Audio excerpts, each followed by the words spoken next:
ان کے پروٹوکول نے مجھے بڑا تنگ کیا ہوا تھا. صاحب بزی ہے، صاحب میٹنگ میں. آج صاحب بالکل اکیلے ہیں اور کوئی پروٹوکول نہیں ہے. یہ کیا ہو گیا آپ کو؟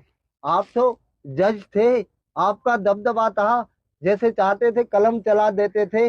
ہیں؟ آپ ایسے ہو گئے؟ آپ اتنے تنہا ہو گئے؟ آپ اتنے اکیلے ہو گئے؟ یہ کیوں؟ آپ یہاں پہ بھی جج ہی ہے نا صاحب.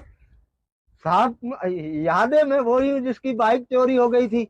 میں آیا تھا آپ کے آفس کے باہر 6 گھنٹے کھڑا تھا، مگر آپ کے پروٹوکول والے تو مجھے اندر آنے ہی نہیں دے رہے تھے.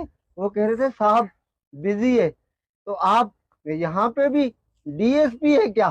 اب آپ ڈی ایس پی نہیں ہے؟ اب آپ کے گارڈ مجھے روکیں گے تو نہیں؟ کوئی مجھے دھکے دے کے باہر تو نہیں نکالے گا؟ ہیں؟ میری بےعزتی تو نہیں ہوگی یہاں پہ؟ آپ تو وہی صاحب ہے نا جس کا لاہور میں الگ بنگلہ تھا، کراچی میں الگ، اسلام آباد میں الگ، اور آپ کی فیملی یو کے میں رہتی تھی. مگر آج کل آپ اتنی چھوٹی جگہ میں رہ رہے، تو لوگ کیا کہیں گے؟ آپ کی عزت پہ بات نہیں آئے گی؟ ہیں؟ آپ یہاں بھی تو بہت بڑے، آپ آپ آپ تو اتنے بڑے بلڈر تھے، آپ کا تو اتنا نام تھا.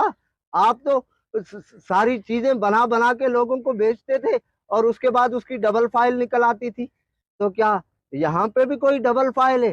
یہاں پہ بھی آپ بلڈر ہیں؟ ارے صاحب آپ تو ہر چیز برانڈڈ پہنتے تھے. ہیں؟ جوتے بھی برانڈڈ، بنیان بھی برانڈڈ، کپڑے بھی برانڈڈ ہیں. تو کیا یہاں پہ بھی ساری چیزیں برانڈڈ ہے؟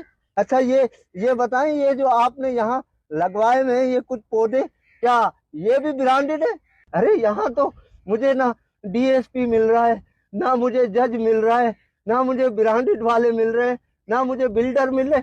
ارے یہ حاجی صاحب، حاجی صاحب، حاجی صاحب کچھ بولیں تو صحیح. حاجی صاحب، حاجی صاحب آپ تو بہت بڑے تاجر تھے.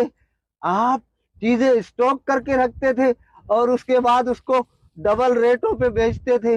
آپ یہ سوچتے تھے کہ چیزیں مہنگی ہوگی تو میں ڈبل ریٹ پہ بیچوں گا تو منافع ہوگا.